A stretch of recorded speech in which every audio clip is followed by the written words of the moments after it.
கன்னியாகுமரி மாவட்டத்தில் வேக கட்டுப்பாட்டை மீறும் கனரக வாகனங்களுக்கு ஸ்பீட் ஹண்டர் தானியங்கி எந்திரத்தின் மூலம் அபராதம் விதிக்கும் நடைமுறை நள்ளிரவு முதல் அமலுக்கு வந்தது.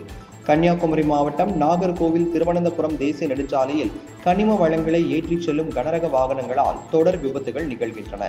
இதனை தவிர்க்கும் வகையில் கன்னியாகுமரி மாவட்டம் வழியாக வரும் கனரக வாகனங்கள் காலை 10 மணி முதல் மாலை 3 மணி வரையும், இரவு 9 மணி முதல் அதிகாலை 6 மணி வரை இயக்கவும் நேர கட்டுப்பாடு விதிக்கப்பட்டுள்ளது. ஆனாலும் விபத்து எண்ணிக்கையில் பெரிய அளவு மாற்றம் இல்லாததால் கன்னியாகுமரி மாவட்டம் வழியாக இயக்கப்படும் கனரக வாகனங்கள் 40 கிலோமீட்டர் வேகத்தில் இயக்கப்பட வேண்டும் எனவும், வேக கட்டுப்பாட்டை மீறும் வாகனங்கள் மீது அபராதம் விதித்து நடவடிக்கை மேற்கொள்ளவும் மாவட்ட காவல் கண்காணிப்பாளர் ஸ்டாலின் உத்தரவிட்டார்.